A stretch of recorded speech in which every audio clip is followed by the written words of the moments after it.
shame on you doctors who have not stood up, because history is not going to be kind. Firstly, you're going to be replaced by AI very soon. And secondly, the public don't trust you anymore, because I mentioned 95% of the doctors are away. 95% of the public are away. There's only a very small chunk of people now lining up for their million booster. Everyone realises that they're forever at funerals, getting their black tie out, that their friends and family have all got rapid cancers and are dying within weeks. They're all seeing the headlines saying this footballer's collapsed on the pitch and that person died in the crowd. And everyone knows now it's been a slow, painful eureka moment. You pull anyone now, just pull anyone on the side, just have a quick word, say, you having any more of those COVID jabs? And that's, oh, no, I've never been right since that third one. Or, oh, no, there's a lot of people with cancer around. And I've read there's links to cancer, or the Daily Mouse. People know. Any doctor, it's quite fun toying with them, actually. If you ever get a doctor on their own, just say, have you had any vaccines? And when did you stop? And then you see that shuffle that Ahmed Malik talked about, the shuffle. They know. They've got the look in their eye. They look like a wounded animal. They look like that. And I'm saying, I'll just tell them now, I say, shame on you. And I say that to the camera now. Shame on you. You're disgraceful. You're a disgrace on the profession. You cowards. End of story. Mic drop. Welcome to the Red Pill Sangha podcast. Diet, lifestyle, spirituality, tales of healing. The Sangha, the collective, is waking up. Links below to my autoimmunity consults, online course, books, support groups, and live events. Check them out.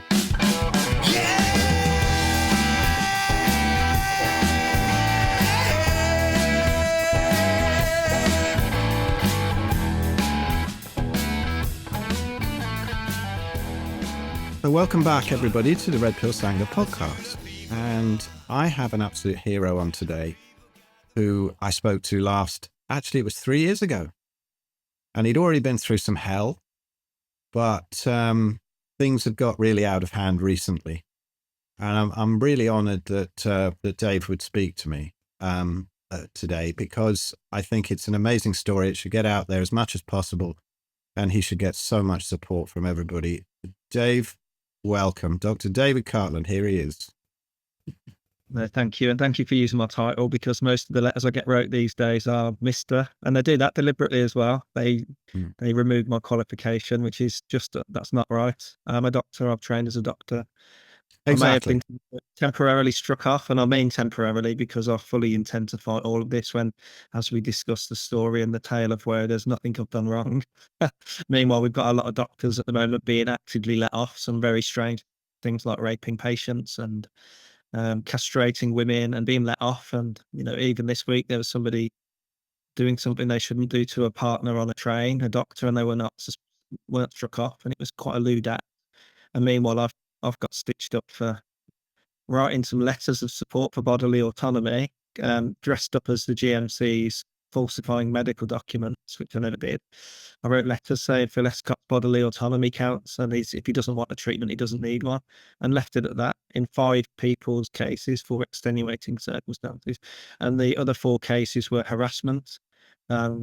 Funny that I was never arrested for harassment. It was just a medical regulator that found me guilty. And it was literally, I won't name names, but one of the people I harassed was probably the biggest internet trial and abuser. And everyone knows who I'm talking about. If I mention Sheep Farm, they know. And this guy, to be found guilty of harassing one of the biggest internet pests, as far as I'm concerned, it's quite ironic. I can't get my head around it. And all I really did, Phil, is I spoke out against doctors I saw spreading misinformation. Sweet irony. It was, if I'm sat watching the TV and somebody pops up and says it's 100% safe to vaccinate pregnant women, you're going to get my attention, and you're going to get negative attention from me, because, as we all know, they never tested this thing on pregnant women. There was no track record prior to its rollout when we officially lab-ratted members of the public. And you're going to get my wrath, and I've ended up in spats, and that's what I'd say. There've been the sort of weaponized spats online between 4 different individuals, where to say they gave as good as they got is an understatement. If I say something to you online and you say it back, and I say this and you say that, that becomes a 6 of one, half a dozen of the other. But when you've got the GMC from the outset eliminating all of my witnesses' voices, you're not allowed any witnesses, Dr. Cartland. All 6 are struck out. They're inadmissible and irrelevant, even though I selected them for their relevancy, because they all gave accounts of me being the victim of the victims. It was quite ironic. No wonder they didn't let them speak. And then the second bit was, all my witness bundle. You have to submit rebuttals to everything, every word said against you. And I did that at great length and time and effort. And they said, well, most of what you say in your bundle is inadmissible. So you're not allowed to use this, this, and this. And this is the prosecution telling the defense what they can use in a case where everyone should hear both sides and then adjudicate as to what they've heard and decide. But this was a case where Dave Cartland said this online, but no one asked, well, why did he say it? Why did he say that? Why did he call that person this? And, you're looking at screenshots in isolation, what came before and what came after and what context. Because, for example, if you say something detrimental to one of my parents or children and I respond accordingly, and they frame the response and make it look like Dr. Cartland is a vile, horrible person, when actually you've just abused his child, for example, or his mother, then that's context, isn't it? Context is always key. It's the old saying, isn't it? Context is key. And what the GMC were able to cleverly do with the help of some very high-ranking barristers was to allow all of my side of the story to fall on deaf ears and all of their side of the story to be grossly exaggerated into victimhood. And they really did a good job. And that's obviously led to other ripple effects we'll come to, I guess, through the interview. But they weren't too happy with just taking my career off me. And we've got to remember, what was I guilty of? At the beginning, I spoke out, having had the poison jab myself as a vaccinated anti-vaxxer, realising it detrimentally affected my health, my patients' health. And I kept in my lanes, really. I kept it very much lockdowns and masks, ineffective, damaging, pointless exercises, children and pregnant women. Why are we giving it to them? Where's the track record? Have we tested it on these groups? No, we haven't. So we're lab ratting them. And then looking at, vaccine injuries, I dared to shine a light on these people and validate them and say, well, yes, according to the Bradford Hill criteria, there is a potential that correlation does equal causation here. And not gaslight them and listen to their stories and say, well, yeah, temporarily you had the jab yesterday and this has happened today, then there's a good chance that what you were stabbed with yesterday is the cause of this.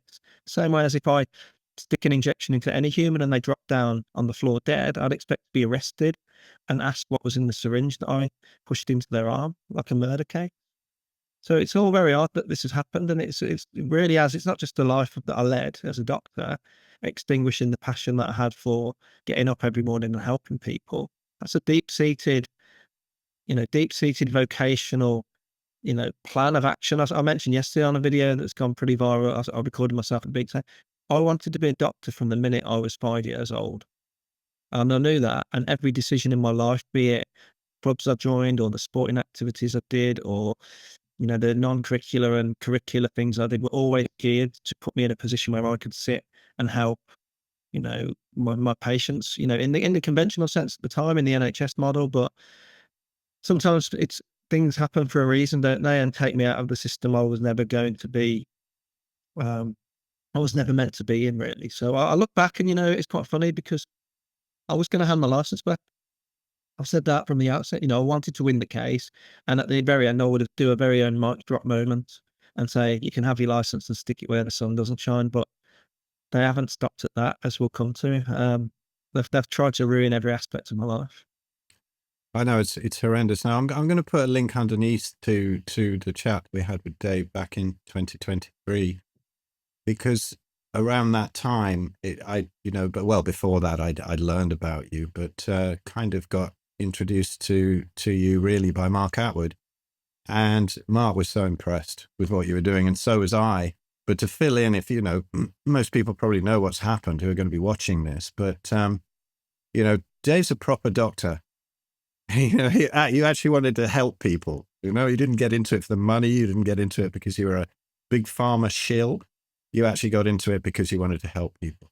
And honestly, speaking out as well early on, because as we covered in the last interview, you got some, sort of what you thought might be some heart issues. You got some brain fog. You got stuff like that. And it was great to see you find a way around it through natural means.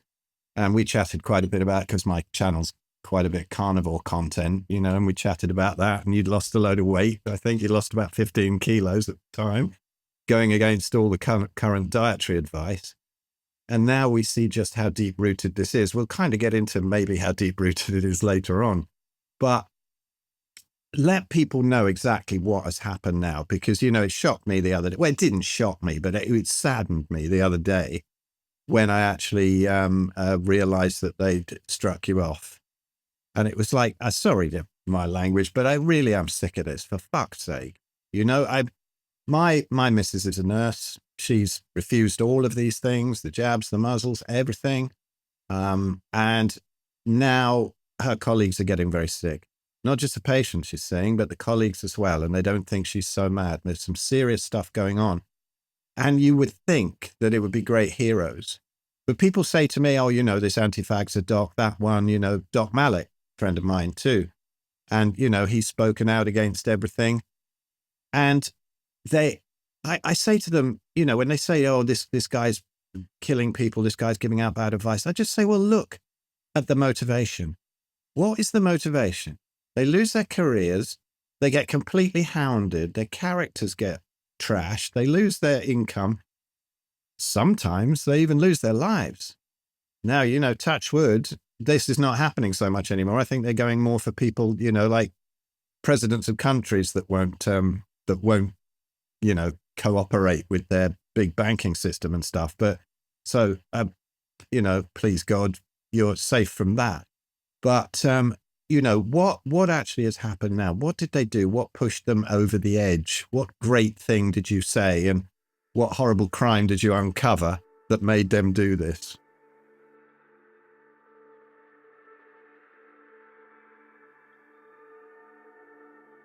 I'd like to talk briefly about my 30-video online course, Autoimmunity, the Subtraction Method. It's for anyone with autoimmune issues, but particularly if you have rheumatoid or psoriatic arthritis. It distills my wide experience of more than a decade working successfully with hundreds of people one-to-one and thousands online, plus my own personal experience of reversing arthritis, giving you an easy step-by-step plan to restore your health. It covers all layers of healing, from diet, lifestyle, exercise, and environmental toxins, all the way to even the emotional and spiritual causes of autoimmunity. I don't think there's a course out there like it. Getting this knowledge took me years of study, many wrong turns, and most of my savings. But now you can avoid all my mistakes for the price of a meal in a restaurant. And you can even get 50% off by using the code Red Pill, one word, all caps, at checkout. Another option is to book a personal consult with me, and you'll get the course for free, plus my Kindle bestseller, Arthritis, the Best Thing That Ever Happened to Me. Links to both the course and consult can be found at philescott.com, where you can also see testimonials from clients and medical professionals. And you can watch the short intro video with more details of the course. Now, back to the podcast. Yeah, I mean, I always push people towards their own documentation. If you Google me, firstly, ignore what you see. There was a massive campaign after the strike off of smearing my name, both locally and nationally. The papers went running off with things. Never spoke to me to get my side of it as per the GMC. But yeah, read the determination. If you read it with a kind of a detective mind, I'd say. Read it as if, where's Dave's side of it? Where's Dave's witnesses? Why did he say that? Like, you Google, I did it myself the other day. I said, what's the worst thing, considering David Cartland got erased with immediate effect? They didn't even give me the month to appeal. It was like with immediate effect, because I was, quote, a danger to patients. There were no patients involved. There was no clinical negligence involved. There were no matters of any clinical or general practice related matter here. This was all social media based. You know, bearing in mind, no one's ever had social media training, have they? So to sort of, you know, hold laws against you that you've really not been trained as to, you know, no one gets social media training, as I say. But yeah, read the determination and you'll see that it's very one-sided. As I touched on earlier, no witnesses, your witness statement's not allowed, you know, and it was basically, they turned it into Google AI, search it and say, what's the worst thing Dave did? And the best they can come up with is that I called an obstetrician an evil witch in a private Telegram group. So how she got access to that message, I don't know. I said it. It was in a private chat. How she knew what was going on in my private chat, like I say, that's up to speculation. The second thing was I created a parody account of this doctor that I mentioned earlier, the doctor that abuses people. And one of the ways he abused me was he created 7 parody accounts about me. with images of me with horns coming out of my head and dribble coming out of my mouth and all sorts of names they gave it. He was involved in his network of trolls. I, one fateful evening, did retaliate by setting up an account in his name. So you'd imagine the barrister for the GMC would add that context where Dr. Cartland did it in retaliation to this doctor doing it 7 times for him. And actually one of the other victims was following 2 of these accounts as well, which was a bit unusual. Same way they all follow my ex-wife's account. It's all very odd. But yeah, it's very mad. It's very mad. Like I say, you asked what the headlines are. Yeah, I had allegedly harassed people that had harassed me. Fact, evidence, but they wouldn't look at the evidence. And secondly, I wrote 5 letters for people in emergency dire situations where they needed to travel at the back end of the pandemic, when actually it wasn't even a thing. There's travel restrictions and having to have a certificate. People would come to me and say, can you write me a letter of support? So that if I do get asked by a jobs where border patrol or somebody in immigration, why haven't you had the vaccine? I can flash it to them. And I wrote a letter on the basis of 2 ethical principles of bodily autonomy and to do no harm. And the third one, is the valid refusal of consent. So we're not in the business as doctors to force people to do anything. So I honoured these 3 points in the letter. And guess what? The GMC didn't even have a letter. This is how crazy it gets. And it feeds into how I've ended up on a criminal list. And we'll come to that in a bit. Is that I falsified medical notes. So we're asking the GMC, can you show the tribunal a letter? Well, we haven't got one. So what year did he write them in? Which countries were they used in? Which international safeguarding rule has he flouted, as they kept saying? They couldn't answer because they didn't have a letter. So, and they kept calling them vaccine exemptions certificates or falsifying medical documentation. It was a letter with my headed notepaper saying those 3 things I've just mentioned, which I'm within my right to do as an autonomous practitioner. Many, many doctors have done them. Some people even provided pre-signed letters that you filled in yourself. You know, they're not getting their collars felt for starters. So that's it. That was my crimes. And they found me guilty. I mean, they took 5 weeks. And you mentioned about mental health. The GMC had to adjourn at 3 weeks because I went to a cliff edge. I've been very open in my interviews recently that they drove me to near suicide that night when this barrister, Thomas Moran, who's been promoted since the case, very swiftly after, sat and misrepresented me and lied and misdirected the audience, saying things like, Dr. Cartland found new ways to bully Dr. X. They gave them all anonymity orders, by the way. All of their evidence was heard behind closed doors, except Dave Cartland's, which was published in his name. I had to sit there in silence for 5 weeks and I listened to this guy lie and misdirect and say he did this, he did that, making me out to be Satan incarnate for name calling without context. Twitter spats, playground antics. And that night I just thought, that's it. You know, I see what they can do here. Every decision's gone against me, from the anonymity orders. I mean, the first thing we did, Phil, we read out death threats. We read out threats of stalking and assault. We then made an application to make it behind closed doors for everyone's safety. There were some celebrities in there as well. So we kept it, you know, that for everyone's safety. They went off, deliberated, came back and said, private for them, public for him, anonymity orders for them, public naming and shaming of Dr. Cartland. You know, so many things went wrong in the early stages of deliberations before we even got into the meat and bones of the case. Things like I mentioned, witnesses. Have you ever heard any tribunal or any court that eliminates the defendant's witness statements and witness bundles? I mean, had my hands tied behind my back. The kangaroo court on steroids. So we watched as they made these silly decisions, and then we even applied to have a strike the case out, because this is flouting Cartland's ECHR rights of free speech and, you know, fair trial, etc. They just went away, deliberated, and came back and said, so what? The way they found out about the exemptions is they booked an actor in to see me as a patient, and I offered them a consultation via WhatsApp. And that's their evidence. Their evidence was an exchange where I said, I do them pro bono. He said he didn't have a medical reason. I said, you don't need a medical reason. The reasons are, as I've stated, ethical principles. And then I offered a consult that never happened. They ended the WhatsApp exchange with, I've got a caravan to tell you for when you lose your effing home. And that ended up in the hands of 2 of my victims who submitted it on the same day to the GMC with virtually identical emails, a WhatsApp exchange that all the trolls seem to have access to. So there's been a campaign here of targeting that is, I'd say, unprecedented, to say the least. If there was a stronger word than unprecedented, I would use it at this point. But, you know, anyone who's followed my Twitter journey will see there are purpose-built accounts for bullying, harassing, rage baiting me, poking the bear so that the bear reacts. And they're only too quick to record the bear reacting and say, oh, look, Cartland said this, and actually completely take away the context that they've been. Things like I've gone to a local beach and they're posting Cartland just turned up at this beach and put the webcam up. They've been taking pictures of me refereeing at football, turning up at matches covertly. They said, oh, Cartland hasn't been to work today. We've watched him take his children on the school run and back. Phoning up surgeries that I worked at, phoning up children's services about me. The FA are fed up of taking reports from these trials about me from my fledgling refereeing career. You know, neighbours have been contacted, ex-wives have been contacted, friends and family have been contacted by these anonymous figures. And meanwhile, I'm trying to get the police to sort of take a wide lens to this and say, I'm just one man, David Cartland, and there's all these people who they represent, I don't know, but they're targeting me in every single way. And that's led to the next couple of things now that we'll talk about if you want to. The strike-off was the start. The strike-off was please. Sorry, go on. Assassination and humiliation of me career-wise. And we've got to remember at this point, and it's really important, this was an employment tribunal. This was not a court. This was not a criminal case. I've been found guilty by 3 individuals who've heard one side of the evidence, eliminating my side, as mentioned, of committing criminal offences. Harassment's criminal. Falsifying medical notes is criminal, imprisonable, in fact.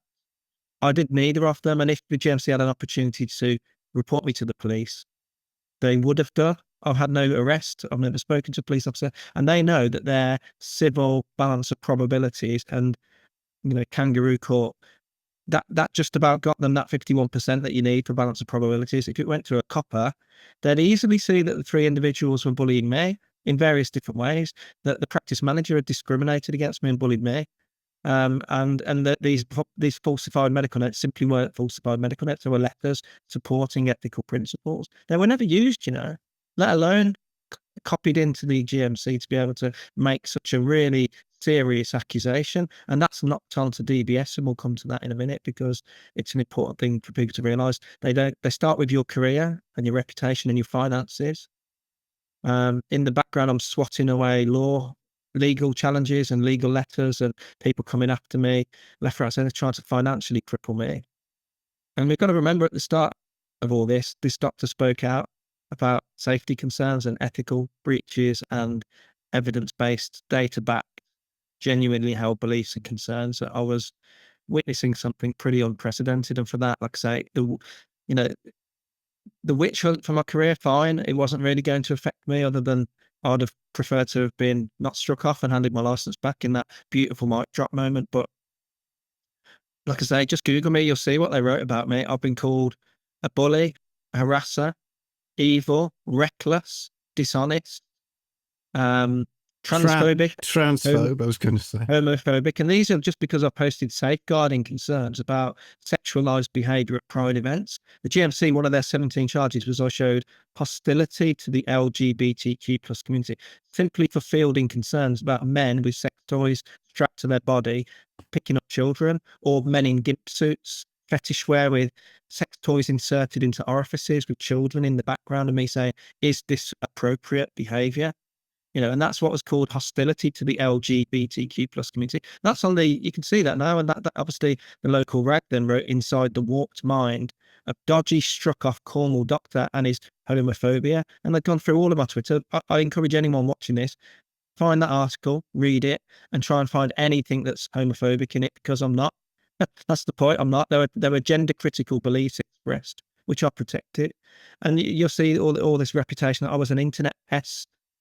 Apparently, like I say, this dishonest thing upsets me. The bullying thing upsets me because I hate bullies. I've been bullied all my life. I've been bullied on the internet day in, day out. And to be called a bully is sick. Yeah. And it angers me. To be called dishonest, I mean, everything I do is honest. Even yesterday, I'm sat having a beer and somebody's literally pressed it on the fruit machine, pressed the button and walked off to the loo, and he won the jackpot.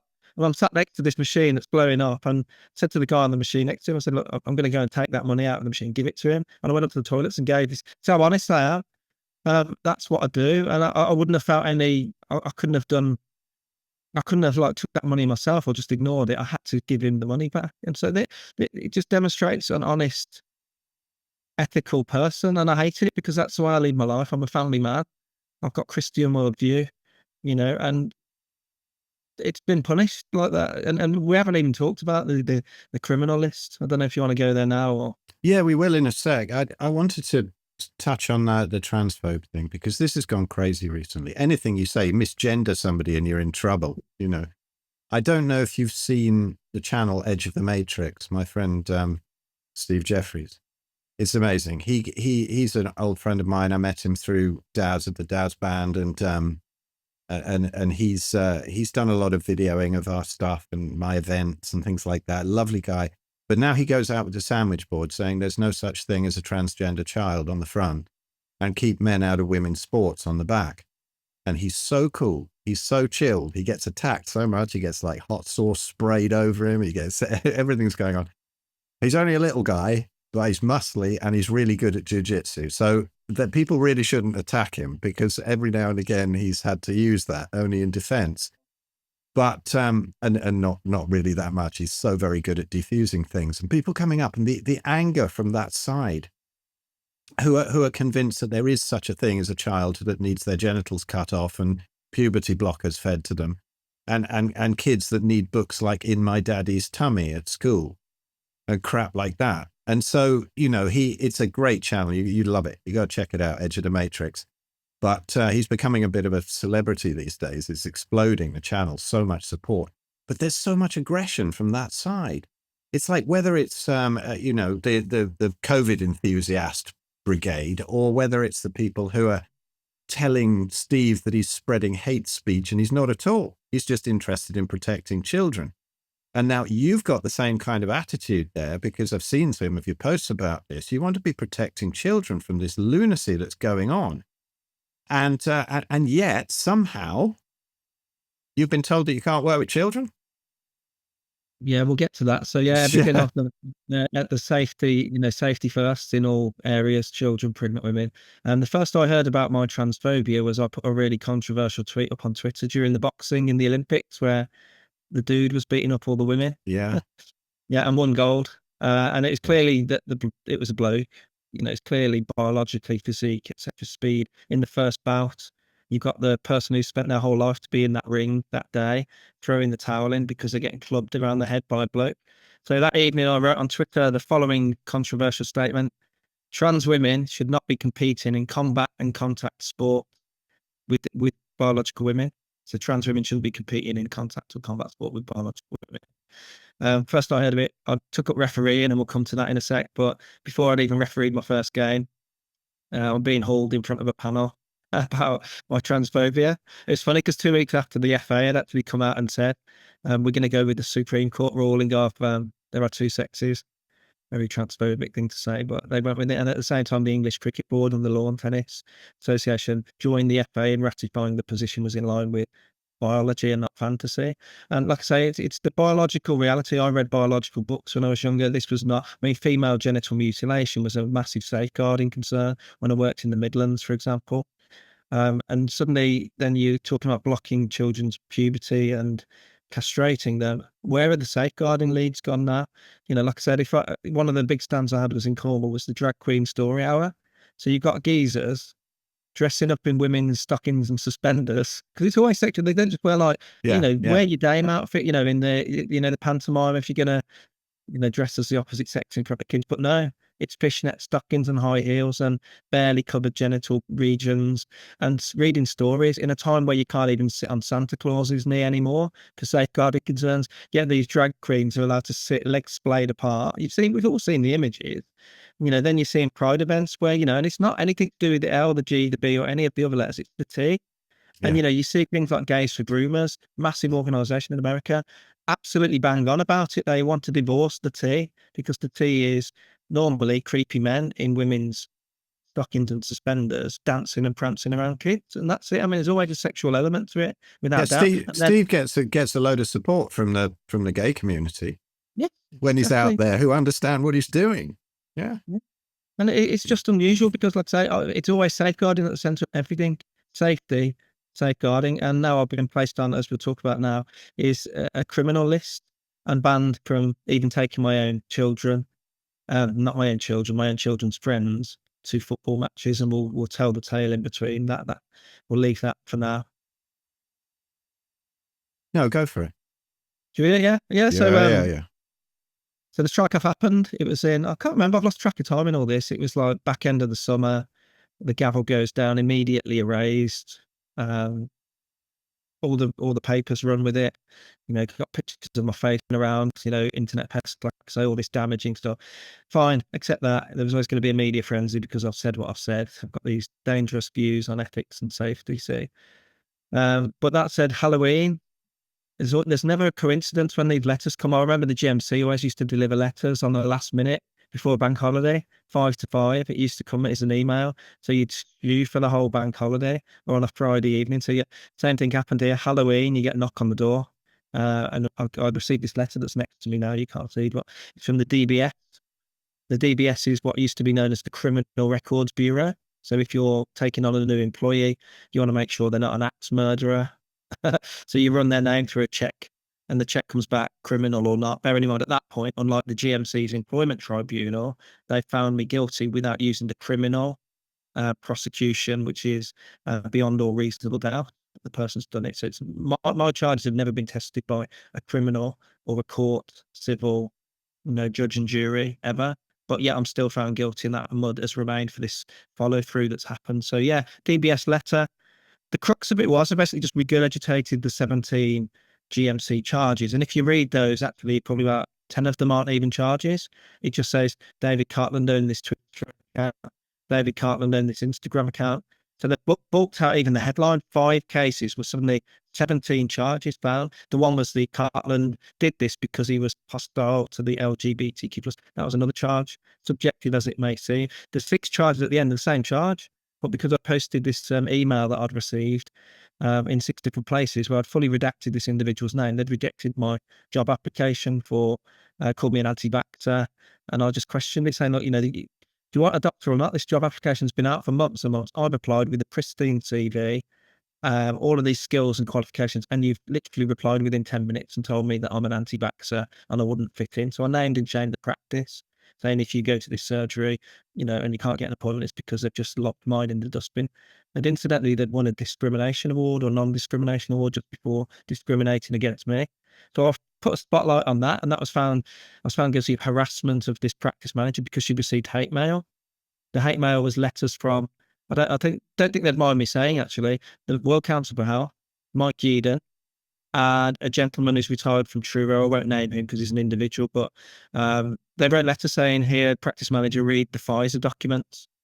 They basically furnished her with the Pfizer data. But so that said, like I say, the harassment of these people was chunked into the first half of the letter. Anyway, then they say, we're going to list you or consider listing you on the DBS list. Now, when you go to the DBS website, it's very clear on who should be on that list.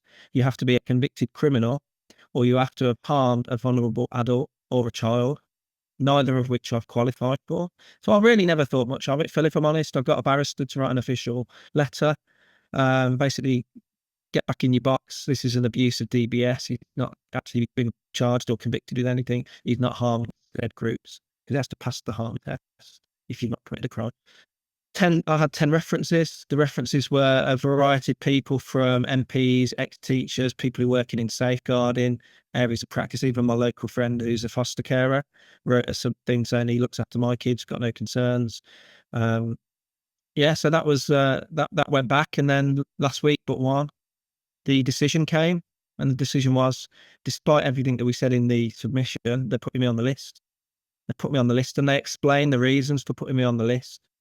And I've got it here to read if you want me to read it ad verbatim, but I can just do it off the top of my head. Essentially, we put you on I'll give you the children's one. So the children's list. So bearing in mind, there are no children mentioned in the case, the word child or children. There's no vulnerable adult mentioned in NPTS determination. Suddenly they put me on the DBS bar list for children. In fact, do you want me to read it out? Yeah, go for it. Got it ready because I'm having to circulate it. I mean, all of this leads to me having to appeal, and the cost and the stress. And we'll come on to the FA in a minute. So I'll find the page quickly. So this is the document, DBS service. Find the page quickly. It's really quite dark. At the end of the letter, it tells me that they realise that this is going to really mess up my life. It says the issue of proportionality and your rights under ECHR have been considered in reaching our barring decision. It's acknowledged that including you on the adults and children's barred list would significantly impact your future career, volunteering opportunities, as well as impacting on your earning capacity and lifestyle. It would prevent you from continuing to work or applying in any role that involves healthcare or care of others in the future, roles which have noteworthy levels of education and experience. It also recognises inclusion on this list may also carry some degree of stigma for you, potentially impact on your mental health and general well-being. However, our interference with your human rights must be balanced against the rights of the vulnerable groups, and as it is believed, never a fact, believed that you may pose a risk, so believe that I may pose a risk of causing significant emotional harm to vulnerable adults and children. Your inclusion on the adults and children's barred list is a necessary and proportionate safeguarding measure. Now, bearing in mind, I've not heard the word safeguarding ever in any of the process so far. I'll read you the reasoning why I'm on the kids list. Get ready for this one. Right. This is disturbing. Listen out for the ifs and listen out for the mays and the mights and coulds in this next paragraph. Our concerns in relation to your conduct are not impacted by the age of those in your care. If you were to work in a volunteer regulated activity with children, you may similarly consider it acceptable to act in a way which sees fit for yourself and aligns with your own ideas and beliefs, or is intentionally harmful, irrespective of the impact of those who may be reliant upon you. You may consider it, this is all about the falsifying medical notes. I've lumped it all in with this. You may consider it acceptable to falsify documentation and be of the belief that you are entitled to ignore and flout policies the GMC incidentally couldn't quote, flout policies and protocols, again, protocols that the GMC couldn't quote, and fail to consider your professional obligations in doing so.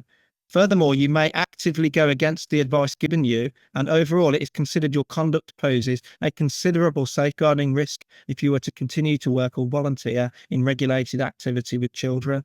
We are therefore also satisfied that it is appropriate and proportionate to include you in the children's barred list, banning me from forever working with the very group of people I set out to save in the first place. Have you ever heard anything so dystopian? Ridiculous. I mean, how many ifs and mays, and it's the equivalent I've thought of really as an analogy is it's like putting somebody on the sex offenders register because they're male and possess male genitalia. So if in the future he may commit a sex offence, we'll put him on the sex offenders list. That's the analogy I'm using. I mean, it's absurd to ban me from working with children when no child has come to harm, no criminal offence is committed, nothing's been tried by a criminal court or judge or jury. And yeah, here we are on the list, and that has repercussions. We'll come into even more dystopian repercussions. So that means now, apart from a really expensive battle of High Court, again, you can appeal. I've got 3 months and I will be appealing. If I have to sell a kidney, I'll be appealing because, it states on the website the sort of character that ends up on this list, and it's not me. As I mentioned, there are 2 criteria, neither of which have been fulfilled here. But they put me on it anyway. So again, it takes a whole load of legal wrangling to unpick it, but yeah, I will fight it. I will fight it all the way because, as we'll talk about in a minute, it's knocked onto yet another layer of my career and life. It's so weird, isn't it? It's like you can't imagine that humans would do this to another human. It's almost like they're bots or some kind of non-player characters or something. I don't know what the hell's going on. That's an absurd letter, Phil. I had to ring up the DBS because I thought, have they just created a counterfeit? It's that absurd when you actually read it, and I posted it publicly so people can read it for themselves. And for that reason, transparency and honesty, read it for yourself. You just heard the paragraph. They haven't even got a document that I'd falsified to be able to say how I'd falsified it. They said I was willing to allow my own ideas and opinions to overall safeguarding policy. Policy isn't law. Policy is a guidance. Doctors sometimes sway from guidances, sometimes use drugs that are off license. Doctors don't always do the you can get 10 doctors do the same thing for the different things with the same patient, with the same presentation, for example. So we're not robot doctors. We all have our autonomous practice. But they've said basically, if in the future I may work with children, I may give them I don't even know if they're talking about vaccine exemption certificate here. They just say, you may allow your ideas and opinions to overrule some mythical safeguarding concern in the future. And so we're going to put you on the list anyway. And that, by the way, that places me, if this is not overruled, and it needs to be, and I need to be compensated for the damage this has done to me, both psychologically and financially, is that, it says indefinitely, and I can only appeal if they don't. I mean, they can say to me, I can't appeal. The first thing is we have to ask permission of the High Court to put in an appeal. And so they might say, no, we've made our decision. It's not as if the 10-page submission we made wasn't pretty clear. But yeah, we still got it. It's indefinite ban on working with children, having done nothing to any child. It's just insane. And that's obviously led into the referee situation, which we can cover. Yeah, I mean, how dare you let your own ideas influence what you might say to kids? You might be saving their lives, for goodness sake. You probably have saved a load of lives. Can't do that because they've got their depopulation agenda. It's amazing just how deep this might go. The world's going insane. So I'm on a what's happening? safeguarding list for having safeguarding concerns. I'm on a criminal list for trying to call out criminality on a scale we've never seen in existence. So it's very, very ironic, very, very and sickening. Honestly, it's sickened me because that then takes me out of not just being a doctor anymore. So that's, you got to think the NPTS basically just rules you're not fit to practice as a doctor. That's it. I'd say, and it's done on balanced probabilities. It's an employment tribunal, the same as if you get somebody gets sacked for bullying tomorrow from their workplace. It's a workplace-based decision. That shouldn't lead on to other things, particularly being put on criminals lists. But should we do refereeing now? Yeah, definitely. Yeah, where was all this knocked on? It's ridiculous, the amount of areas of your life. PMC automatic. It's an auto referral to DBS, and I understand that. If you've been found guilty, if a doctor's been found guilty of serious misconduct, I can understand that needs to be flagged to the DBS. But somebody sensible there must say he's committed no crime. There's no harm. There's no children. There's no blah, blah, blah. Let's throw this in the dustbin where it belongs. It's an employment tribunal. But somebody signed off on this decision. So that now automatically triggers a child safeguarding visit to my home. So I'm waiting for a social worker to contact me now to sniff around my parenting standards. For starters, I've got beautiful children. They're loved, cared for. Every night I'm taking them somewhere. Tonight it's ballet. The night before it's football. The night before that was ballet and tap dancing, and it goes on like that. That's what I do. I'm a professional taxi driver now. I know. I've got that. Yeah. Taekwondo, piano, dance, all that. Yeah. Exactly. So my part-time sanity in this world was doing my football career. Unfortunately ended in earnest last year. I had a brief stint after doing the carnival, lost all the weight, managed to get quads like David Beckham. I shouldn't mention his name, actually. I'll pick somebody else. But anyway, I was pinging passes around the park until my body gave up midway through a match, and I just threw my boots in. I said, that's me done now. My legs are gone. I always knew this moment would come. Look to refereeing as the next best, just so the smell of the grass, the camaraderie, learn the rules of the game. It's quite a lot. It's not easy to become a ref. There's a lot of laws to remember, and it's not like the common stuff that happens. You need to know in that one situation where this random event happens, what you do in that spotlight. So pass the exam. The irony being, and I'll say this at the start, is that to become a referee, you walk into a room and they ask you, do you want to referee youth football or not? So if you want to do youth football, which I did, you fill in a DBS list for, and it goes off, and you have to wait the amount of weeks for it to come back to clear you. As I mentioned, it's for criminals. And the other group goes, I don't want to do youth football. And then they go and sit and have a coffee, because you don't need DBS listing to do refereeing open age football, veterans, super vets, women's, and that's what I do. A lot of my refereeing was that. So anyway, last season I racked up about 50 games. This season I've gone even harder. I've got promoted. The feedback's been excellent. There's not a mark on my character even as a player. So I never had a yellow card. That's my claim to fame. I was a gobby player. I was a dirty tackler. Never got a yellow card. I knew how to sweep talk the ref. I knew my way around. Never got a card even till my last day. I'm really nearly close for dissent. I nearly got a yellow card my last ever game. But he thought better of it. Anyway, I took on this refereeing job, 61 matches this season, including about half of them being youth matches from under 9s all the way up to under 18s at a decent level. Refereed the sort of feeder league for Plymouth Argyle reserves as well. Really enjoyed that on a Wednesday. I was selected for that by a guy who saw me ref and thought I was good. And so, that's going really well. Promoted, no bad feedback. Suddenly, and I was quite open about this. I said, look, I want you to know this DBS letter's come. I'm not thinking anything of it. They're going to throw it in the bin. It's all nonsense. This is to do with an employment tribunal. The GMC the FA have allowed me to referee those 61 matches, despite there being that public smearing of my name. They haven't took it on board. They've trusted me. and they've got to know me personally, and they've also got the NPTS determination if they want to read it. It's publicly available. That said, they let me referee. The DBS sent me a letter 2 weeks ago, or maybe a week ago now, saying we're going to breach your GDPR by telling the FA that you've been put on this list. So almost within an hour of getting that letter, I get an email from the FA, big long email saying we're banning you. Well, I'll use the correct terminology because I get twitchy. I've got an interim suspension because I've been put on the children's and vulnerable adults DBS list. I've been put on an interim suspension for 6 months pending risk assessment. And that involves banning me from all football related activities. And then it spends 2 pages telling me exactly what these activities are, including administrating, volunteer linesman, refereeing, coaching. And then they say, you can't even play football. Now, to play football, I could be an axe murderer and turn up to the Dog and Pheasant on Saturday and play centre mid for them if my body allowed. They don't screen players for DBS. What was more troubling is they posted in what I can do section, basically saying everything I couldn't do, big long list. What you can do are you're allowed to take your child to and from football fixtures. So that to me suggested that I wasn't allowed to remain. And then the second sentence was you're allowed to passively spectate football matches. And I clarified, I said, how do you actively and passively spectate? And I say, you've got to stand with other parents in a spectator's area designated, and you can sit, say nothing, no coaching, no praise, and soak in the atmosphere of the game. Well, thank you very much. Now, they clarified that even more by saying I can't even take other people's children to the football training. Like it was my turn to do it yesterday, and I had to tell the parents I can't do it because I've been put on this list. Have you heard of microdosing? Have you been tempted to try it? Its popularity seems to be exploding at the moment. After abusing most substances in my youth over 40 years ago, I never thought I'd revisit them. But microdosing is a very different thing. I've been using Brain Supreme's Genius Blend and others, and I and many others are getting some incredible benefits from it.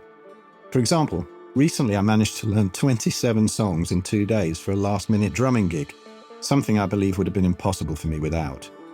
If you're not familiar with microdosing, please look for my Red Pill Sangha podcast episode with Brain Supreme CEO Adam Schell. It's fascinating, and Adam has an amazing story of his own. Or go straight to check out their range of products. Go to brainsupreme.co, not com, and use the discount code PHIL, all capitals, at checkout for 15% off. Now back to the podcast. At the moment, I'm going along with it because I don't want to ruffle feathers, but that's insane, isn't it? And even, people will think that you've done something horrendous anyway, however much you try and explain it. No, I've had that even from our side. Well, they don't just put people on the DBS list for kids. What's Dave Cartland's skeletons rattling in plus it? And that's the damage it does. I'll easily wipe the floor with both organisations here. And believe me when I say I'm going to make sure I get every single penny in compensation from both of them. The FA, I mean, who are they to tell me I can't play football?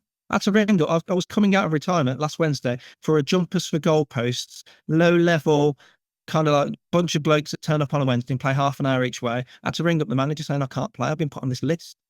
So that was my playing return. And watching as the WhatsApp group was pinging, people were like showing highlights of the goals. And so that was my, in all of this, it's obviously affected my mental health. The way out of that was refereeing and exercising, playing football, coming out of retirement. They took both of them away. And again, I don't know if I'm missing the point, but I don't see the justification for banning me from playing or, taking other people's children to football. I mean, think about that. Talk about overreach. I mean, people whose parents trust me to take them to football know me and have met me and spoken to me. And just at that point, I'll just mention that no one at the DBS or FA have spoken to me. None of these letters are signed. There's no name on anyone to speak to. I've tried to ring the FA and say, can I speak to somebody and just kind of get some sense to be heard here? Why are you banning me from children? Because I wrote 5 letters. Are you serious? And I might do that in the future. And, meanwhile, we're getting suspended sentences for paedophiles handed down by judges in this country. And they're absolutely crucifying me. And like I say, it breaks my heart that I'm going to have some bloody social worker knocking my door. And I don't know what they're going to say to me, really, Phil, because what are they going to say? Why are they here? Oh, because we've been told by the DBS we've had to come. Well, why? Well, you wrote some exemptions for letters at the back end of a pandemic that were never shown. never used, and the GMC had no hard evidence to show what international rules. They keep quoting this, you flouted international rules. Which one? Go on, over to you. The burden of proof is on you as the prosecutor. And the GMC kept repeating that. The burden of proof is not on Dave to disprove, but for us to prove. Well, where's your proof if you haven't got a copy? And they kept putting out this WhatsApp exchange offering simply a consultation that never happened. Where's the crime here? Where's the harm? Where's the abuse? Where's the justification to place my name amongst criminals and people who've harmed children? Telling the truth and being honest seems to have become one of the major crimes, though, doesn't it, over the past 6 years or so? So, yeah, it'd be really interesting to see what happens when you get that visit. I hope it's a proper human being. But, I hope you get millions for this, mate. I really do. And it just... And if I did get millions, I would be making sure that those millions were spent on other people. Yeah, I bet you would. I said that this morning. It would be, or maybe launch a foundation and help in small ways to help lift any of the other people that are persecuted. I've said that. I don't care for money. I've changed my life from the thousands I used to earn a month to what I earn now, and I'm grateful for just about getting through. I would hand it all over, pay it all back. If anyone ever does anything nice to me, I've got to pay it forward rule. And I've always lived my life like that. Yeah. So somebody does something nice, and I'll just go and I'll do that thing that people record themselves doing. I don't record myself doing it, but I'll go to a supermarket and just tap somebody's small shop, walk off. You always see people doing that and getting all their camera on it and everything. It's just, that's what I do. The other day I was walking past a lady and she was screaming, mentally unwell, paranoid. And she was outside the job centre in Penzance. And I walked past her not thinking anything of her. And I turned her back around, walked back up and said, "Are you going to be warm tonight? Have you eaten?" And I took her to the local dodgy takeaway, actually. So I don't know if she'll thank me for that, but bought her a kebab. And this is the sort of thing I do. I'm not a bad person. I do things that are helpful to people, and it's been taken away from me. I should be being a doctor today. I should be going out and helping 30 people in Penzance with their biological, social and psychological issues. But it's been a long time since I've been a doctor now.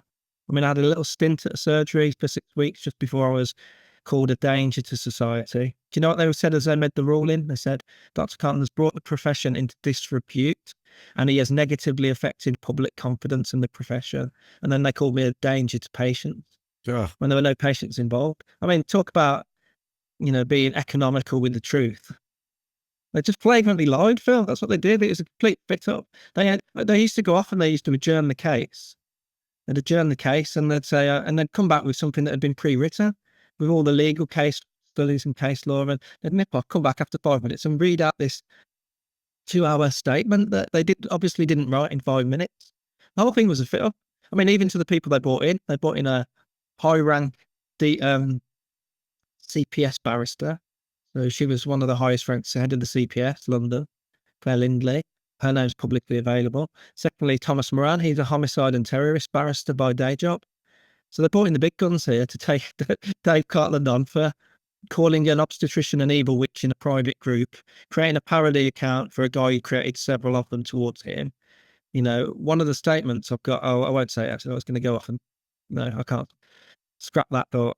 But yeah, just anyone can ask me anything. I've been so open and transparent. I use social media as such. I allow people to see. Like, I won't just make up this. I posted this document on. I posted yesterday the FA. The way they speak to me, they call me. Said I'll never have a position of trust in the game of football ever again. Now, bear in mind, I've not had a hearing. Correct me if I'm wrong. Normally, if you're put on a criminal list or you're banned from any activity to do with football, there's going to be a hearing. Like if I went up on a football pitch and, two-footed a player or kicked and assaulted a referee tomorrow, I would still get the chance of a hearing. Guilty or not, you hear both sides of the story and the FA make a decision. But no one spoke to me. I haven't got a name. They said they won't give me names because I've named and shamed people on the internet. Yes, I have. I've named and shamed bullies. That's all I know.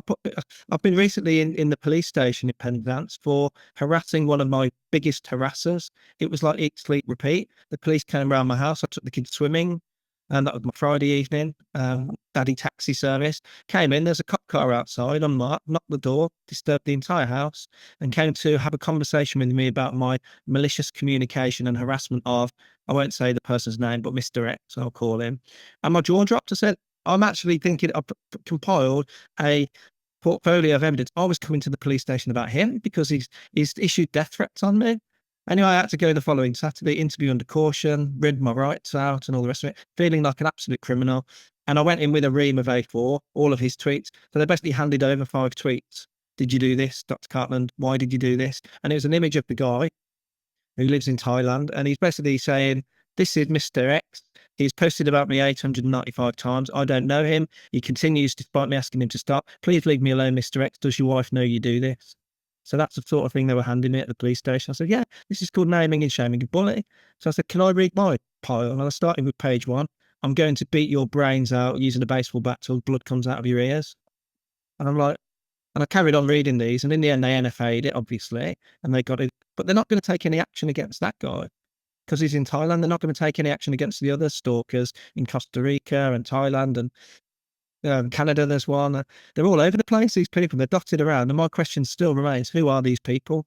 Who's paying them? Are they just sadistic keyboard warriors, or is there something more organized to this? And I think it's a bit of both.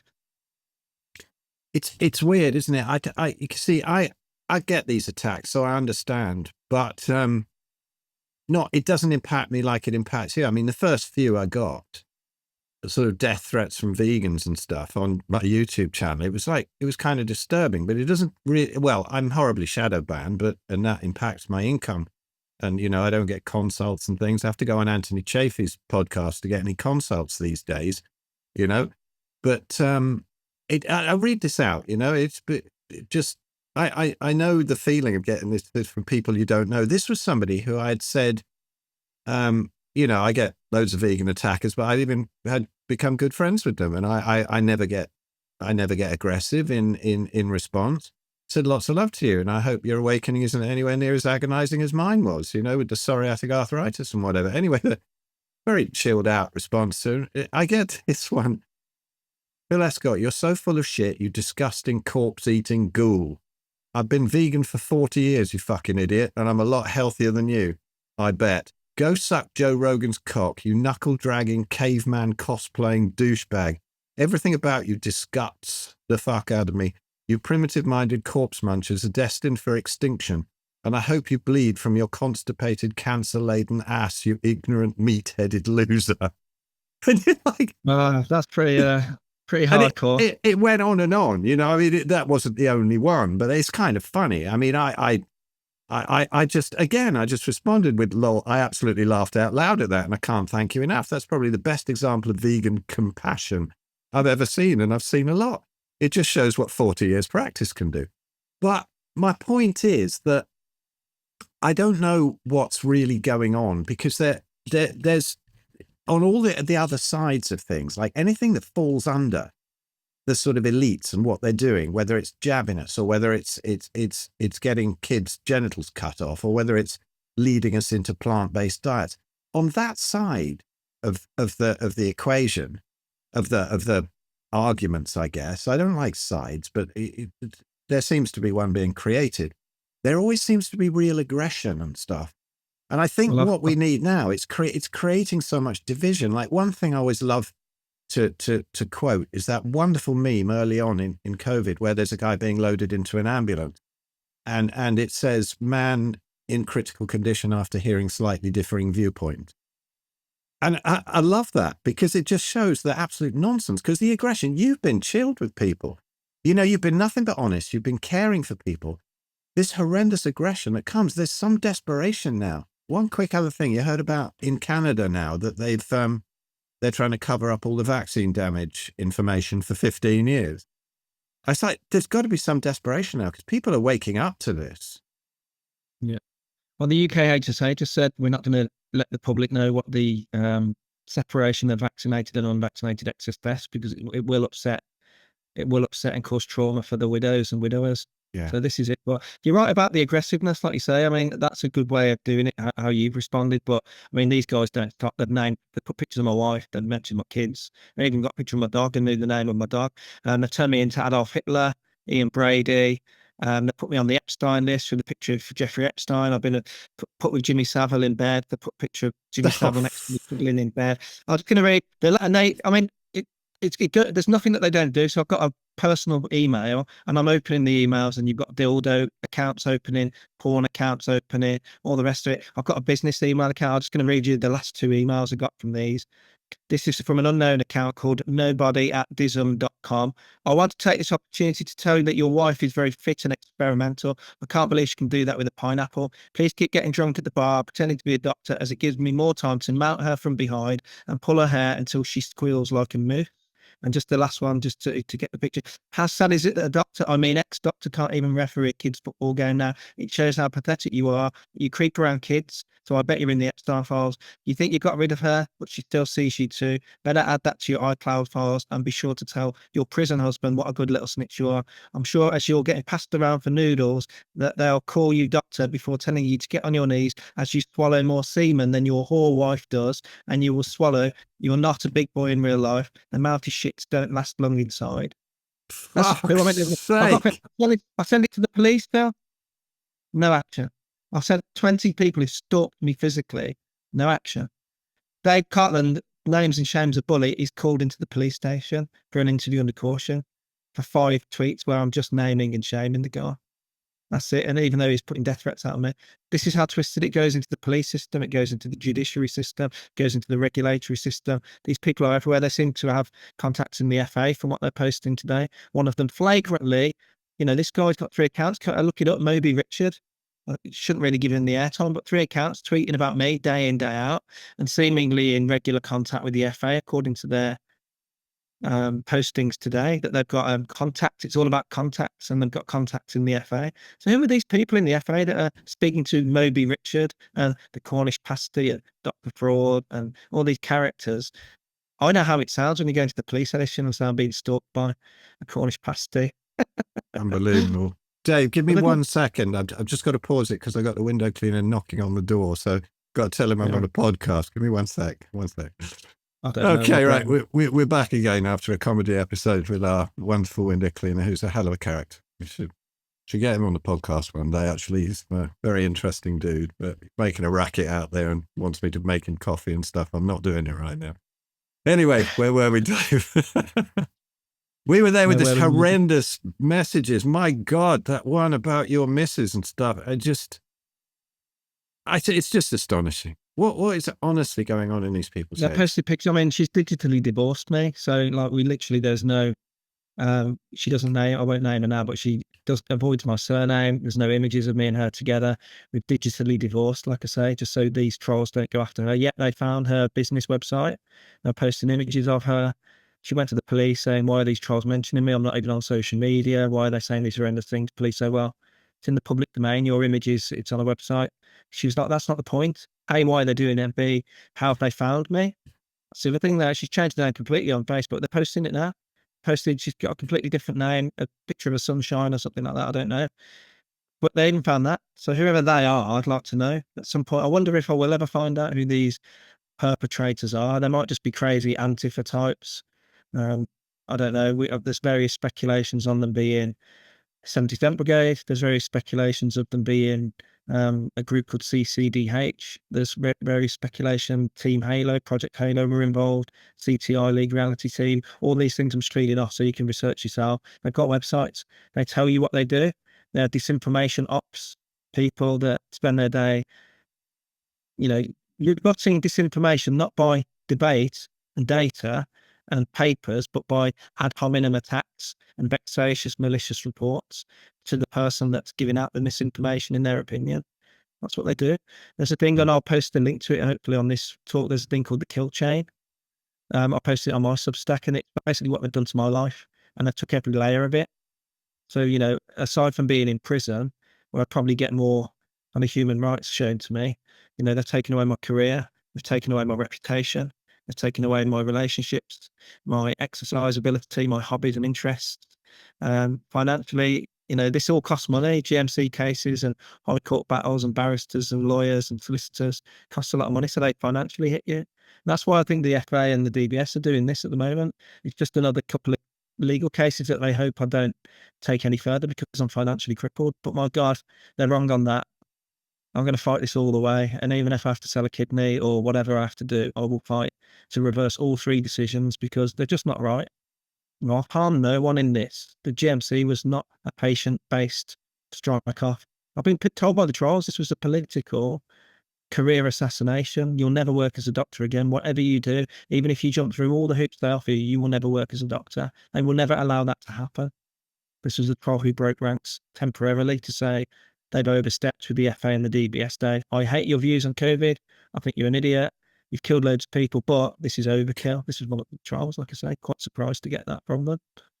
Didn't say who he works for and what he does, but it's nice to know there is some morality in that side of the debate.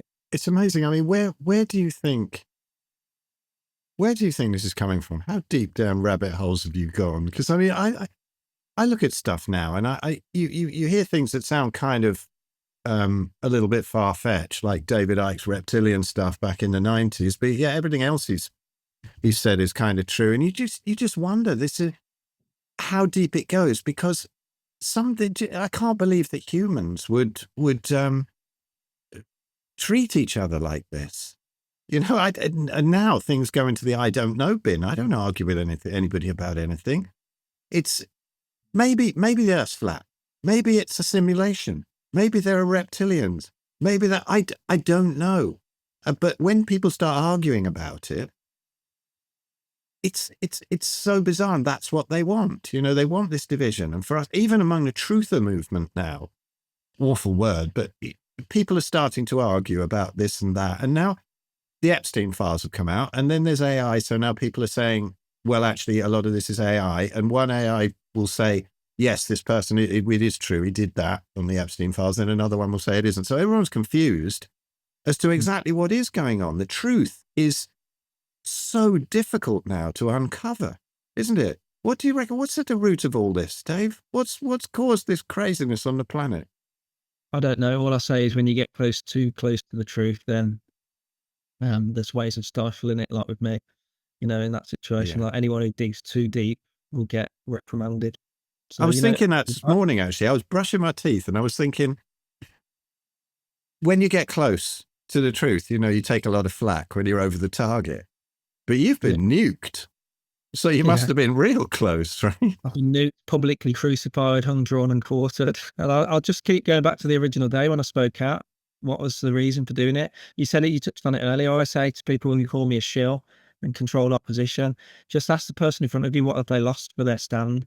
Yeah. I'm certainly, they call me a grifter. How can I be a grifter? I've lost my 120 grand a year salary for peanuts. I just about get by every month now. We're blessed to get by, but at the same time, life's changed a lot. I don't know what this is all about. Like I say, I think there's an agenda. There's an agenda to change the whole way humanity lives.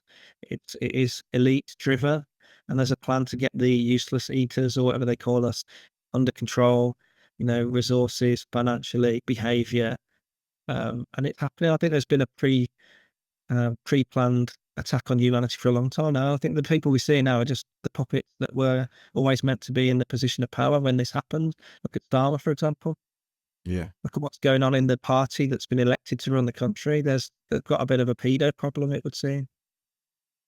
Yeah, and suddenly you realise that, what's the point of voting? All these people are just cheeks of the same arse. It's just, whichever party gets in, they seem to be able to control them in a way that they want to. But honestly, it's the depths that it's going on. I don't know how to even sort of uncover the truth, really. It's God, I don't know, Dave. What can we do about it? I don't know. I don't know. I'm kind of hopeful. Sometimes I'm hopeful and I say, well, this is a numbers game. And think about the pyramid. You see it on the dollar note, don't you? The pyramid and the all-seeing eye at the top. And there's only a few of them. But the problem with that few is they've got all the nukes and all the power and all the money and influence. And, we've seen there are massive psychological operations at play in the whole pandemic. Part of which is Operation Get Cartland to Kill Himself kind of thing. That's and then there's many layers to that. But I mean, if you look on a global scale, the psyops that happened during the pandemic, it was all in lockstep, perfectly timed, pre-planned. Yeah. Everything was to the same script. And somebody's behind that. I said to somebody this morning, there's got to be one person here at the top, or a small number of people pushing the buttons, coordinating, pulling the strings. And I don't know who those people are. People talk about the committee of, what is it, the committee of 300? Am I thinking something else? I don't know, but I don't There's know. all sorts of theories, aren't there? The people coming from the Club of Rome and That's the one. just Club of the Rome. whole, all the elites, the Rockefellers and stuff. But are they up the top? And you hear about the sort of Orsini family. Who are these? The sort of grey pope and things like that. Apparently worth 27 quadrillion. Makes Bill Gates look like a pauper. Who knows what's going on? But it's just a distraction from just saying no. If only anybody could say no. The problem is that there seems to be a kind of a white coat worship, and they can't tell a good doctor from a bad doctor, or good medical practice from bad medical practice, or good advice. I mean, my heart goes out so much to my world, helping people with autoimmune conditions. And I gave up Facebook groups. I've probably been thrown out of every single arthritis group on Facebook, especially the heal arthritis naturally ones, because you go on there and then you see a banner of all these lovely fruit and veg and you think, oh, well, right, they've missed the point as well. And you try and help and it's impossible. You just get attacked by these poor people who are posting pictures of their swollen joints and then putting up stuff that, their livers are getting blown up by the stuff that they're paying $5,000 a month for from their doctor. And yet I'm the grifter. And I gave it up. But just recently, somebody tagged me in this group of like 90,000 rheumatoid arthritis group. And I tried to help. And I think the admins in there are bots. So I didn't get thrown out yet, which is extraordinary, because there was a load of people saying, throw him out. He said, I'm always very chilled. Always am, just running people through how they can reverse rheumatoid arthritis. I'm sorry, you can do it. You go on a strict high-fat carnivore diet, you can do. But then it was, you're a grifter. He's only in here to sell books. I'm saying, you've Googled that and found out that I wrote a book, or I've got courses and events and things like that. I didn't mention them. And so you say, I put up a post saying, anybody who sees anything in this group, you can have it for free. I'm going to send you any course I've got, any book, anything. And a few people asked privately. I sent them stuff for free. And then I thought, I am totally broke. And there's a hospital of rheumatology down the road where they're damaging people. And these people have got decent houses. And it does kind of get me sometimes when I think I've got a course that's like, I don't know, a couple of £100 and I give it 50% off. I thought, imagine, I've never had a refund on it, and loads of healing stories. And there's 90,000 people in that group. If I sold one to everybody in that group at half price, I'd have about 1 million. And I think, and I know that would do them good. And yet all I get is attacks. And I gave up a few days of actually trying to do work to answer these people and help them. I got a couple of beautiful messages going up in there supporting me, but it's nothing like you're facing. But I do understand that these people are so brainwashed by the medical community, not only the docs, but look what's happening in that group. There's 90,000 people in there. I mean, maybe 10,000 are woken up. I don't know. But they're having all these meds that's damaging them. It's not reversing their disease. And yet they worship the doctors and say, well, you're not a proper doctor, so you couldn't know anything. So look at the amount that has to be protected against people like you wake up inside the system, because you can see how much money those jabs are bringing in, how much money statins are bringing in, and all this sort of crap. And so there's that protection. And I think it's just the useful idiots, isn't it? But my question here is, what do you think is the percentage of docs who are too terrified to speak out? Because I think that's disgraceful. I think docs really should do. And Malik said it, didn't he, when he went to a party and a couple of other surgeons came up to him and said, I so admire what you're doing. And he said, well, what are you doing? And they're like shifting around and nervously.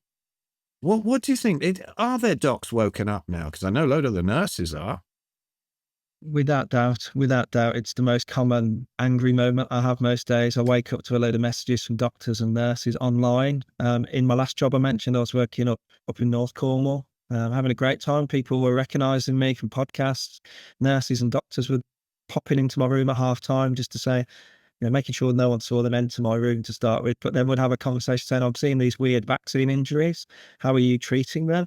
Getting loads of taps on the back, well done, keep going. And it's always that same thing. It's that same, well, why do you agree? Why? I mean, we saw with the vaccine uptake for flu, we saw how the vaccine uptake for COVID plummeted after 2. Most of the NHS stopped after 2 jabs. And so, what I'm saying is they must be seeing something or experiencing something that led to their refusal. 80% of the NHS are anti-vax by that measure. But yeah, it's a common anger. And do you know what they say? At the start, it was pension, HP on the car, got kids in private school, used to this lifestyle. I'm financially sort of trapped in this. And then it very quickly moved to the era when they started striking off doctors, like ducks in a line. They would get, Mohammed Adil first, and they had Sarah Myhill, and they're forever fighting the GMC. So I was one of the last ones standing of the people who spoke out, and the last one is Aseeb now. And they're going after him, believe me. So, when they're seeing that, and they're seeing that the naming and shaming and career damaging, reputational damage that you face, they say it very clearly. We saw what they've done to you, Dave, and we don't want that in our life. Fair play for speaking out there, and I'm trying to remind even the GMC of their practice, GMP, good medical practice, read it. I suggest most doctors have a revision session on good medical practice, informed consent. And I always harp on about the duty of candor. Duty, it's not a choice, a decision, it's a duty of candor, meaning if you mess up, for the same reasons they struck me off bringing the profession into disrepute and negatively affecting public confidence in the profession, you need to admit you messed up. And that's where we've got 90% of the NHS, to name a figure, are awake to this now. I'd probably say even higher than that. But you've also got 95% of the NHS who are absolutely petrified. All while working for an organisation that champions whistleblowing, and they've even rebranded it now. They've called it Freedom to Speak Up Guardianship. So you attend a lecture on whistleblower rights and protection if you do speak up. And I just said, I've whistleblown a couple of times in my career, and it's ruined each role, and it's ruined my career now ultimately, and reputation for whistleblowing. And it was just, concerns that they weren't like Dave Cartland was talking flat earth and this, that, and the other. He was talking about ethical breaches, patient safety, and evidence-based practice.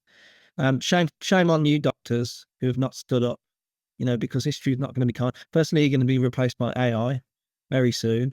And secondly, the public don't trust you anymore, because I mentioned 95% of the doctors are awake. 95% of the public are awake. There's only a very small chunk of people now lining up for their million booster. Everyone realises that they're forever at funerals, getting their black tie out, that their friends and family have all got rapid cancers and are dying within weeks. They're all seeing the headlines saying this footballer's collapsed on the pitch and that person died in the crowd. And everyone knows now it's been a slow, painful eureka moment. You pull anyone now, just pull anyone on the side, just have a quick word, say, you having any more of those COVID jabs?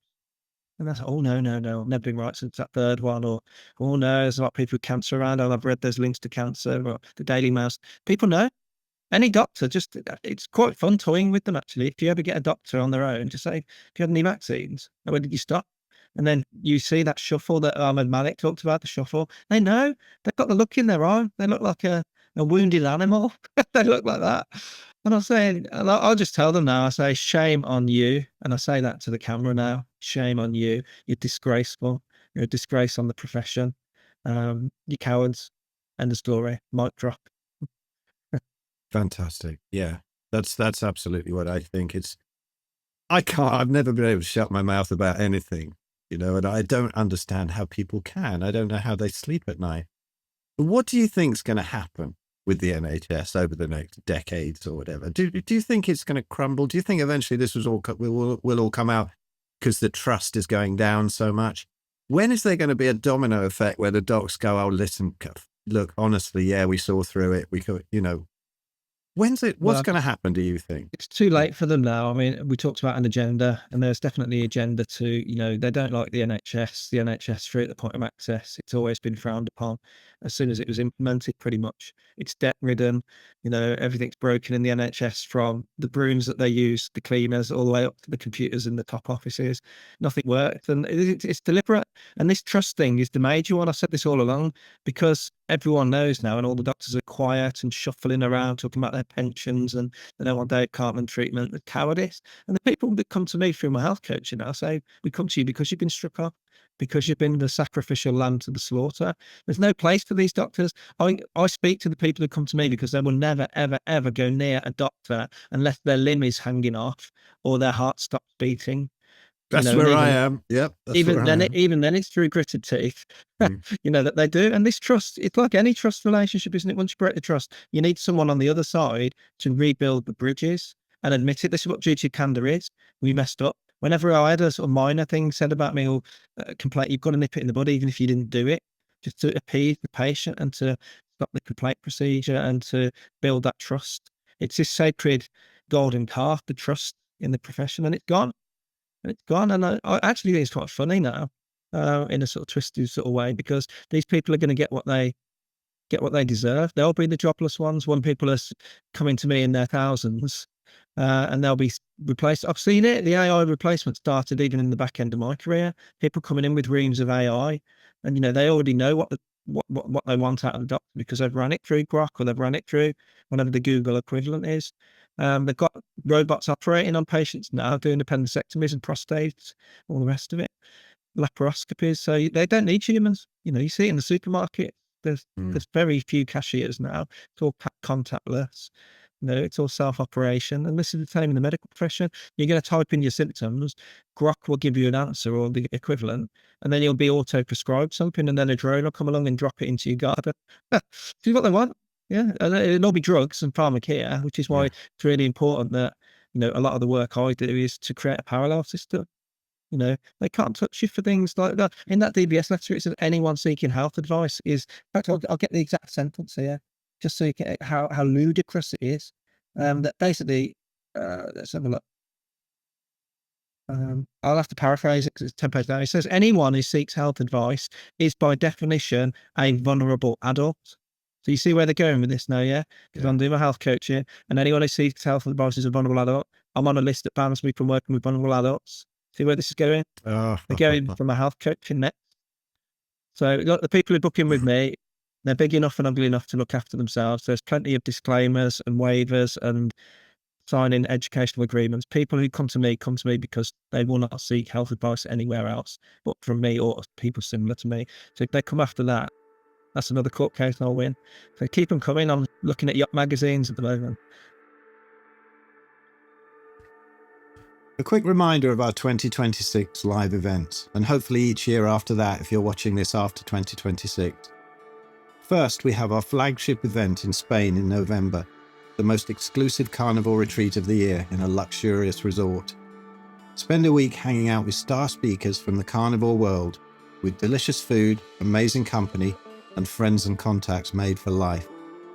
Rooms are selling fast, so book soon.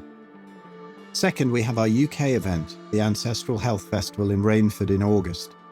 More amazing speakers, great food, live music, firewalking, and much more. Check out the event pages for more details, testimonials, and how to book at carnivorespain.com and ancestralhealthfestival.com. Now, back to the podcast. Cool.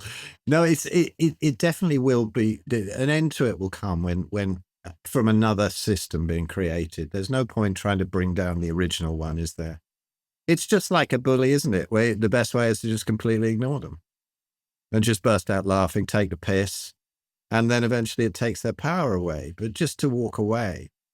I often, where the kids go swimming, we go past the surgery. I often look into this surgery, and it's always Friday evening. Now, Friday evening was the busy time.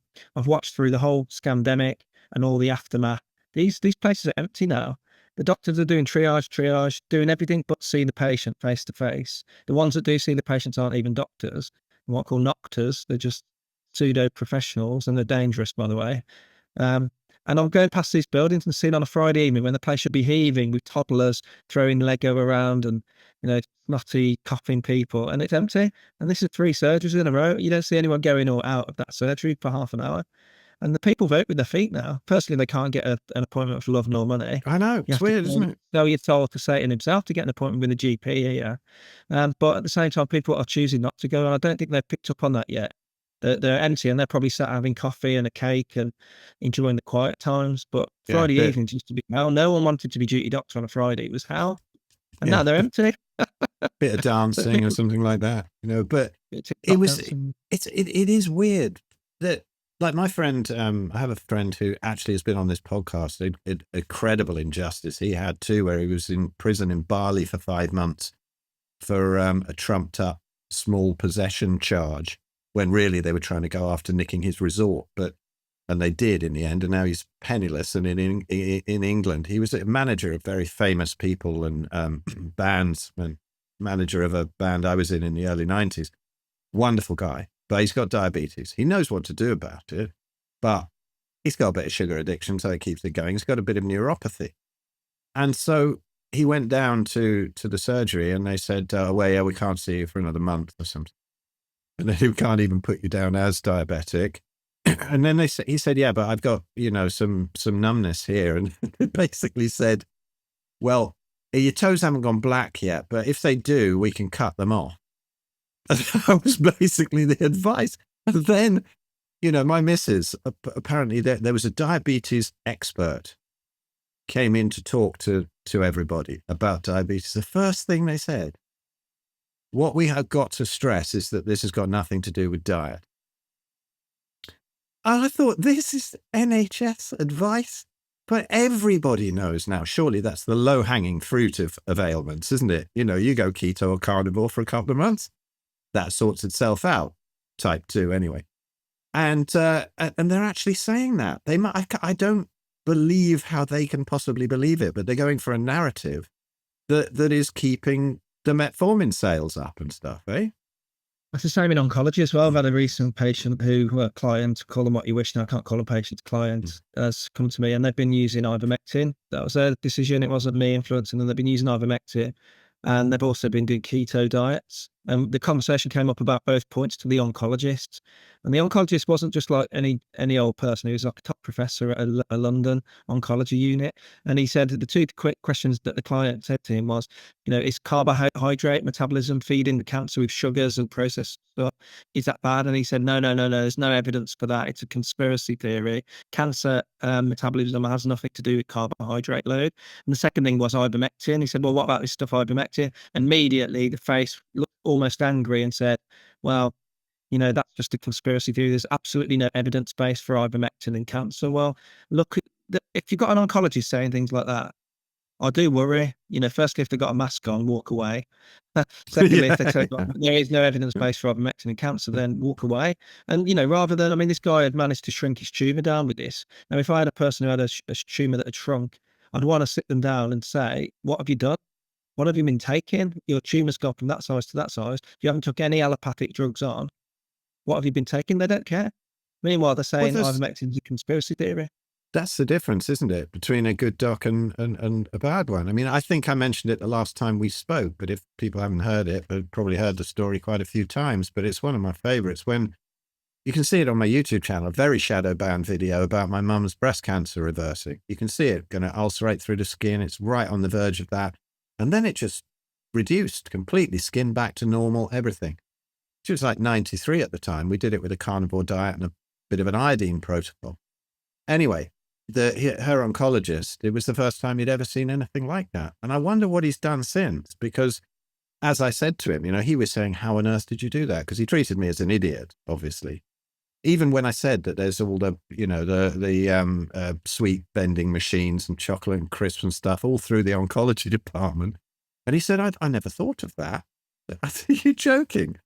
And he said, and I said, do you give anybody any advice on diet? He said very proudly, yes. I tell people that they shouldn't have any real milk and that they should use soy milk. And my jaw dropped. I burst out laughing at that. And I said, you're told my mum that she's got a hormonally driven breast tumor, and you wanted to take the most hormonally disrupting thing that she could possibly eat. He wouldn't have mentioned any diet anyway. But I said, look, I'm a drummer and I've seen several cancer reversals. I don't think it's rocket science. I think you just take away everything that causes cancer, which is very difficult to delve into because we're told all this nonsense. Like, it's like they say, yeah, eat anything you want, don't they? Pizza, donuts, anything, just to keep your weight up when you've got cancer because the cachexia will get you. And this is the wrong way to look at it. It's amazing. Well, we've got in America, haven't we? I mean, you've got in the NHS, if you had a coronary, they'll give you a picture of a plate of food that you should be splitting your diet up over. Same if you've got diabetes, and you look at the food on it and it's all refined carbs and it's all this crap essentially. And they've just done it in America, haven't they? Where they've kind of reversed the food pyramid of what you should earn. They've turned it literally upside down. There's meat and fats at the top now. Brilliant. I know. And this is RFK. In fact, in that group, in that arthritis group, one woman was getting really angry with me, a dietitian in there who also had rheumatoid. And she was saying, well, why don't you just ride off into the sunset with RFK and his horrible, his genocidal upside down pyramid? And I said, who would you? Have you seen RFK with his top off? He's 70 years old. He's jacked. He's ripped. And did you see his predecessor? That was a very fat, bizarre, mentally unstable transsexual. Johnson's at one. I mean, it's just this Rachel Levine, wasn't it? And it voted Woman of the Year, and it's a man. I was thinking about Biden. I thought you meant Biden. Oh no! It's Rachel Levine, and so you just look at some of the health ministers around the world. I mean, it was a sort of big meme of all of them, and if they come on. These elites must be absolutely taking a piss now. They must be really laughing, thinking they can put health ministers in like that. I'm sorry, but, don't judge people for everything by how they look. But when you've got somebody who is absolutely morbidly obese and they're a health minister, come on. We used to see that in medicine. Like, you get these wobbly GPs with their sides hanging over the chair, trying to tell the diabetics to eat less chocolate. It's mad, isn't it? Like you say, we're at sort of trolling now. We're at trolling level. I think, when you're seeing things like when Trump was saying how Borla was an absolute hero, and he's talking about, they're openly trolling the public now, aren't they? They're openly laughing at us. Like you say, they probably sat there with their cigar saying, look how much we've got these useless idiots to bow down to the elites. It's very, very strange. We've got them. We can get them to do anything now. Throw another baby in the oven. And we'll. They've already said COVID was the practice run, wasn't it? It was a rehearsal. Look what we got to make them do. We got them to wear masks in the sea. We got them to wear leather floats for swimming pool. People would attach them to their belly, so you got the 6 meter rule. We got them to believe that if you stood up in a pub, COVID would attack you, but if you sat down with a steak meal, and it had to be a substantial meal, not just any old Scotch egg like it was at the time. People going out getting a Scotch egg and a pint, weren't they? And they were trying to bypass the rules. This is the stuff that they were getting the public to go along with. Like, unbelievable. It was. I mean, they can't be proud of themselves, the people who put masks on in the sea. We see it a lot in Cornwall. We've got people surfing with masks on, and they've got, they're lying on the beach sunbathing, they've got masks on. They're in the car on their own. It's insane, isn't it? Yeah. There was my son, my eldest son, lives in Thailand, and it was crazy out there as well. It was like early in the morning, and he went out for a run on the beach. Nobody there, nobody whatsoever. The police came round and threw him into the back of a van with other tourists that they'd found on the beach on their own. So even if there is contagion and there is some kind of virus, and I'm not even sure there is these days, they're throwing them in the back of a van, squashed up with each other when they were separated on the beach. It's just hilarious, isn't it? The stuff that went on. That reminds me of a situation I was working once. I've been marked out previous day for not wearing a mask because COVID only attacks you in the urgent care centre, so you must wear this useless rag. But as soon as you go upstairs, you're okay. But I got marched out this day, and then the next day I'm doing a health for homeless job in the building just up the road. And I'm the only doctor in because everyone was working from home at the time, finding any reason. And they're doing these positive tests. Anyway, the whole 4 people popped up on a Zoom ward round, and they're all working from home, and they've all had masks on. I sat there. I did go off on a bit of a mask rant. I said something like, "What's wrong with you? Consult your grey matter. This is idiocy. Firstly, they don't work. And secondly, you're sat in an office on your own. What are you doing?" And then the next day I got a call from the chief medical officer, Adrian, saying, we've been a bit concerned. You went off on a bit of a rant. The doctors are concerned about your mental health. I said, I'm concerned about their mental health. I mean, what's going on in the world where they're sat in their home offices with a mask on? It's We've all seen the astonishing. video, haven't we, Phil, when all the politicians together, they've got their masks on. As soon as the camera's turned off they go. Yeah, off You they go. know, No, it's a it's lot of just incredible. pantomime. It really is. Well, look, we're on about an hour and a half now, which I think is a good length for a podcast. But I want to ask you the last thing, Dave. What are your plans from now?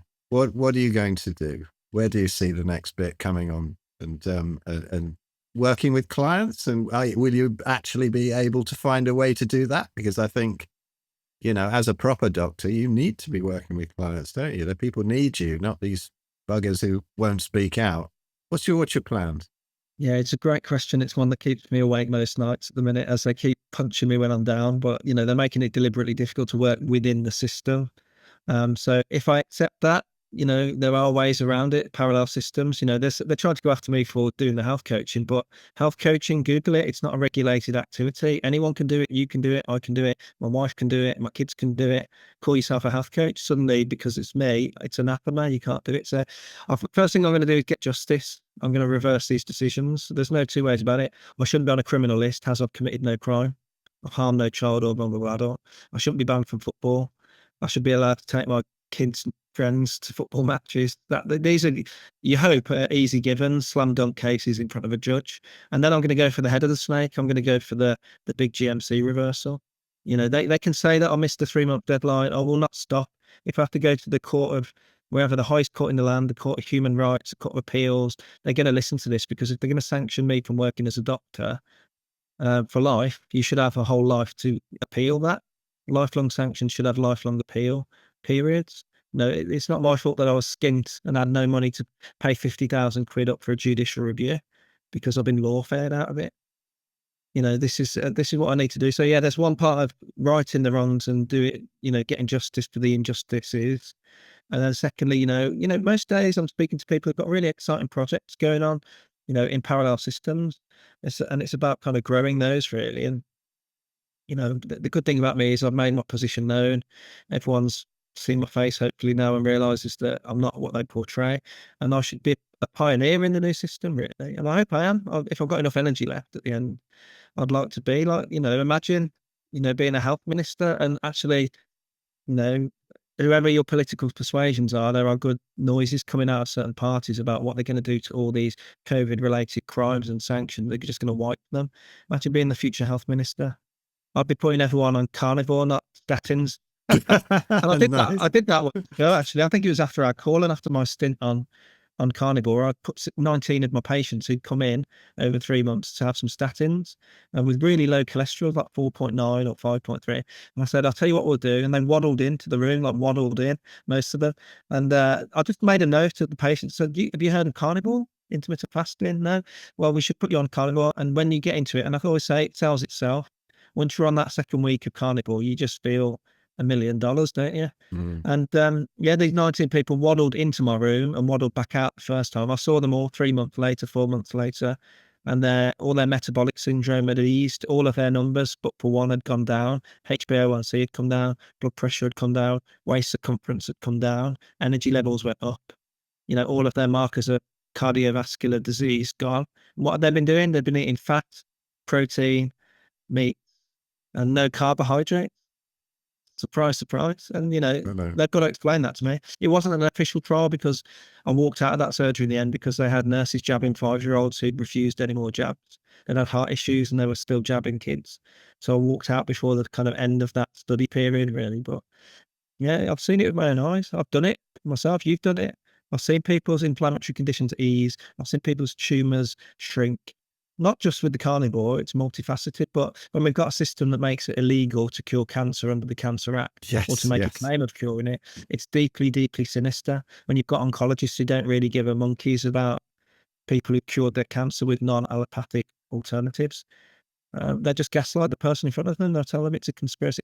Their tumour has shrunk. It's objectively shrunk or gone, and yet the oncologist doesn't give a toss as to how they got to that point. It's clinical negligence to not want to know and to not publish that person's approach. And if they did, they'd probably get done for breaching the Cancer Act anyway. So again, petrified from the outset. Yeah. Well, it's that old expression, isn't it? That it's very difficult to convince somebody of something when their livelihood depends on being not convinced of it. So Yeah, I often wonder what that oncologist thought. Or, it's like went a time when I went back to show a rheumatologist. I mean, I haven't seen a rheumatologist since probably the beginning of 2012, but I went back there to show that I'd improved enormously and I was easily the fittest and healthiest in his waiting room. He just got angry and started shouting and told me that if I didn't take methotrexate, it would get into my heart and lungs. And he was frothing at the mouth. He was actually frothing at the mouth. He was that angry. Extremely bizarre. But anyway, Dave, thank you so much for coming on. It's some really powerful stuff there. And I wish you all the best. And I think you deserve to have, to come out absolutely on top of this. And I think you will do at some point. And hopefully, the world will change, being led by people like you, giving out the truth of what's happening. And you will get some kicks in the bollocks for sure, won't you? But thank you so much. And put any links that you want, what would you like to say now? We'll put stuff underneath, but where can people follow you and support you in all of this? I've got my Twitter account at Cartland David. I've got my YouTube channel. So I've just bought a YouTube channel. I'm doing a bit of podcasting myself. It's Breaking the Silence of Conversation. So that's going well on YouTube, getting some good views. And that's for whistleblowers. Essentially, I'm interviewing the whistleblower as the whistleblower myself. So it's quite interesting. And also vaccine injuries. I've got some books out, so you can feel free. I don't want to sound like a grifter, but I've written a couple of books. One's called Do No Harm, and it tells the whole sorry tale up until the strike off. And then a poetry book. Believe it or not, one of my therapies during this period was to write some poetry with a collection of other outspoken rebels, and we put an anthology together. So quite some interesting poetry in there. And yeah, that's it really. I've got a Substack called Breaking the Silence the Same, so you can follow me on the Substack. Type in David Cartland and you find me. And yeah, I'm just trying to, one thing I've realised, what they can't take away, they can't take away my reach and my voice. So it must irritate the hell out of them to know that this little loudmouth doctor from the Midlands who's moved to Cornwall's got 500,000 followers across all platforms, and it's growing by the day. It's not shrinking, it's growing.